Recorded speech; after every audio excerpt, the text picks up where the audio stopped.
श्री व्यंकटेश स्तोत्र. व्यंकटेशो वासुदेव प्रद्युम्नोमित विक्रम संकर्षणो अनिरुद्धश्च शेषाद्रिपतिरेव च जनार्दन पद्मनाभो व्यंकटाचलवासन सृष्टिकर्ता जगन्नाथो माधवो भक्तवत्सल गोविंदो गोपति कृष्णकेशवो गरुडध्वज वराहो वामनश्चैव नारायण अधोक्षज श्रीधर पुंडरीकाक्ष सर्वदेवस्तुतो हरि श्रीनृसिंहो महासिंह सूत्रकार पुरातन रमानाथो महीभर्ता मधुर पुरुषोत्तम चोडपुत्र प्रिय शांतो ब्रह्मादीनां वरप्रद श्रीनिधी सर्वभूतानां भयकृत्भयनाशनः श्रीरामो रामभद्रश्च भवबन्धैकमोचकः भूतावासो गिरावास श्रीनिवास श्रियपति अच्युतानंद गोविंदो विष्णुर्वेंकटनायकः सर्वदेवैकशरणं सर्वदेवैकदैवतं समस्तदेवकवचं सर्वदेवशिखामणि इदं कीर्तितं यस्य विष्णोरमिततेजसः त्रिकाले यः पठेन्नित्यं पापं तस्य न विद्यते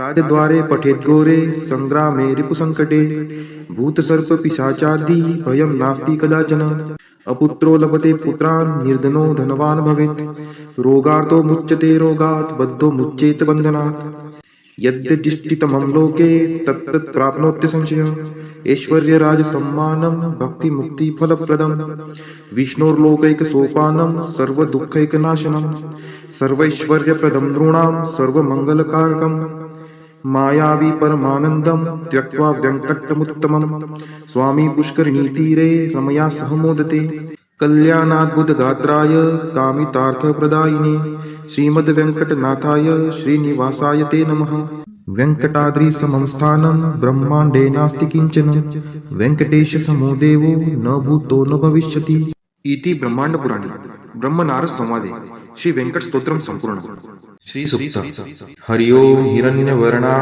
हरिणीं सुवर्णरजतस्त्रजां चन्द्रां हिरण्मयीं लक्ष्मीं जातवेदो आवह ताम् आवह जातवेदो लक्ष्मीमनपगामिनीं यस्यां हिरण्यं विन्देयं कामश्वपुरुषानहम् अश्वपूर्वां रथमद्यां हस्तिनादप्रबोधिनीं श्रियं देवीमुपहवये शिर्मा देवी जुषतां कां सुस्मिता हिरण्यप्राकाराम् आर्द्रां ज्वलन्ति तृप्तां तर्पयन्तीं पद्मे स्थितां पद्मवर्णां तामिहोपहवये श्रियं चन्द्राप्रभासां यशसा ज्वलन्ति श्रियं लोके देवजुष्टामुदारां तां पद्मिनीं शरणं प्रपद्ये अलक्ष्मीर्मे नश्यतां त्वां ऋणे आदित्यवर्णे तपसोऽधिजातो वनस्पतिस्थो वृक्षोत बिल्वः तस्य फलानि तपसा नुदन्तु मायान्तरायाच्च बाह्या अलक्ष्मीः उपैतु मां देवसखः कीर्तिश्च मणिना सह प्रादुर्भूतोऽस्मि राष्ट्रेऽस्मिन् कीर्तिमृद्धिं ददातु मे क्षुत्पिपासामलां ज्येष्ठाम् अलक्ष्मीं नाशयाम्यहम् अभूतिं समृद्धिं च सर्वा निर्नुद्मे गृहात् गन्धद्वारां दुराधर्षां निष्टपुष्टां करीषिणीम् ईश्वरी सर्वभूतानां तामिहोपहवये श्रियं मनसः काममाकुतिं वाचः सत्यमशीमहि पशूनां रूपमन्नस्य मयि श्रीक्षयतां यशः कर्दमेन प्रजाभूता मयि सम्भवकर्दम श्रियं वासय मे कुले मातरं पद्ममालिनीम् आपः स्रजन्तु स्निग्धानि चिक्लितवसमे गृहे नीच देवीं मातरं श्रियं वासय मे कुले आर्द्रा यः करणीं यष्टिं सुवर्णां हेमालिनीं सूर्यां हिरण्मयीं लक्ष्मीं जातवेदोम आवह आर्द्रां पुष्करिणीं पुष्टिं पिङ्गलां पद्ममालिनीं चन्द्रां हिरण्मयीं लक्ष्मीं जातवेदोम आवह ताम् आवह जातवेदो लक्ष्मीमनपगामिनीं यस्यां हिरण्यं प्रभूतं गावो दासोऽश्वान् विन्देयं पुरुषानहम् यः शुचिः प्रयतो भूत्वा जुहुयादाज्य मन्वहं सुक्तं पञ्चदशर्चं च श्रीकामः सततं जपेत् फलश्रुति पद्मानने पद्म उरु पद्माक्षि पद्मसंभवे तन्मे भजसि पद्माक्षि येन सौख्यमलभाम्यहम् अश्वदायै गोदायै धनदायै महाधने धनं मे लभतां देवी सर्वकामान् च देहि मे पद्मानने पद्मविपद्मपत्रे पद्मप्रिये पद्मदलायताक्षी विश्वप्रिये विष्णुनोनुकुले त्वत्पाद पद्ममयी सन्निधत्स्व पुत्रं पौत्रं धनं धान्यं हस्त्यश्वादिगवे रथं प्रजानां भवसि माता आयुष्मन्तं करोतु मे धनम् अग्निर्धनं वायुर्धनं सूर्यो धनं वसुः धनम् इन्द्रो बृहस्पतिर्वरुणं धनम् अस्तु मे वैनतेय सोमं पिबं सोमं पिबतु वृत्रः सोमं धनस्य सोमिनो मह्यं ददातु सोमिनः न क्रोधो न च मात्सर्यं न लोभो नाशुभा मतिः भवन्ति कृतपुण्यानां भक्तानां श्रीसूक्तं जपेत् सरसीजनीलये सरोजहस्ते धवलतरांशुकगन्धमाल्यशोभे भगवती हरिवल्लभे मनोज्ञे त्रिभुवनभूतिकरी प्रसीद मह्यम् विष्णुपतिं क्षमां देवीं माधवीं माधवप्रियां लक्ष्मीं प्रियसखीं देवी नामाम्यच्युतवल्लभां महालक्ष्मी च विद्महे विष्णुपत्नी च धीमहि तन्नो लक्ष्मीः प्रचोदयात् श्रीवर्चस्वम् आयुष्यम् आरोग्यमाविधात् शोभमानं महीयते धान्यं धनं पशुं बहुपुत्रलाभं शतसंवत्सरं दीर्घमायुः इति श्रीसूक्तम्। ॐ महालक्ष्मी च विद्महे विष्णुपत्नी च धीमहि तन्नो लक्ष्मी प्रचोदयात्। ॐ महालक्ष्मी च विद्महे विष्णुपत्नी च धीमहि तन्नो लक्ष्मी प्रचोदयात्। ॐ महालक्ष्मी च विद्महे विष्णुपत्नी च धीमहि तन्नो लक्ष्मी प्रचोदयात्। ॐ महालक्ष्मी च विद्महे विष्णुपत्नी च धीमहि तन्नो लक्ष्मी प्रचोदयात्। ॐ महालक्ष्मी च विद्महे विष्णुपत्नी च धीमहि तन्नो लक्ष्मी प्रचोदयात्।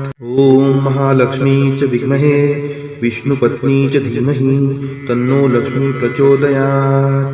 ॐ महालक्ष्मी च विद्महे विष्णुपत्नी च धीमहि तन्नो लक्ष्मी प्रचोदयात्। ॐ महालक्ष्मी च विद्महे विष्णुपत्नी च धीमहि तन्नो लक्ष्मी प्रचोदयात्। ॐ महालक्ष्मी च विद्महे विष्णुपत्नी च धीमहि तन्नो लक्ष्मी प्रचोदयात्। ॐ महालक्ष्मी च विद्महे विष्णुपत्नी च धीमहि तन्नो लक्ष्मी प्रचोदयात्। ॐ महालक्ष्मी च विद्महे विष्णुपत्नी च धीमहि तन्नो लक्ष्मी प्रचोदयात्। ॐ महालक्ष्मी च विद्महे विष्णुपत्नी च धीमहि तन्नो लक्ष्मी प्रचोदयात्। ॐ महालक्ष्मी च विद्महे विष्णुपत्नी च धीमहि तन्नो लक्ष्मी प्रचोदयात्। ॐ महालक्ष्मी च विद्महे विष्णुपत्नी च धीमहि तन्नो लक्ष्मी प्रचोदयात्। ॐ महालक्ष्मी च विद्महे विष्णुपत्नी च धीमहि तन्नो लक्ष्मी प्रचोदयात्। ॐ महालक्ष्मी च विद्महे विष्णुपत्नी च धीमहि तन्नो लक्ष्मी प्रचोदयात्। ॐ महालक्ष्मी च विद्महे विष्णुपत्नी च धीमहि तन्नो लक्ष्मी प्रचोदयात्। ॐ महालक्ष्मी च विद्महे विष्णुपत्नी च धीमहि तन्नो लक्ष्मी प्रचोदयात्। ॐ महालक्ष्मी च विद्महे विष्णुपत्नी च धीमहि तन्नो लक्ष्मी प्रचोदयात्। ॐ महालक्ष्मी च विद्महे विष्णुपत्नी च धीमहि तन्नो लक्ष्मी प्रचोदयात्। ॐ महालक्ष्मी च विद्महे विष्णुपत्नी च धीमहि तन्नो लक्ष्मी प्रचोदयात्। ॐ महालक्ष्मी च विद्महे विष्णुपत्नी च धीमहि तन्नो लक्ष्मी प्रचोदयात्। ॐ महालक्ष्मी च विद्महे विष्णुपत्नी च धीमहि तन्नो लक्ष्मी प्रचोदयात्। ॐ महालक्ष्मी च विद्महे विष्णुपत्नी च धीमहि तन्नो लक्ष्मी प्रचोदयात्।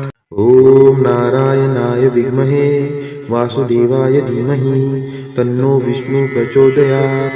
ॐ नारायणाय विद्महे वासुदेवाय धीमहि तन्नो विष्णु प्रचोदयात्। ॐ नारायणाय विद्महे वासुदेवाय धीमहि तन्नो विष्णु प्रचोदयात्। ॐ नारायणाय विद्महे वासुदेवाय धीमहि तन्नो विष्णु प्रचोदयात्। ॐ नारायणाय विद्महे वासुदेवाय धीमहि तन्नो विष्णु प्रचोदयात्। ॐ नारायणाय विद्महे वासुदेवाय धीमहि तन्नो विष्णु प्रचोदयात्।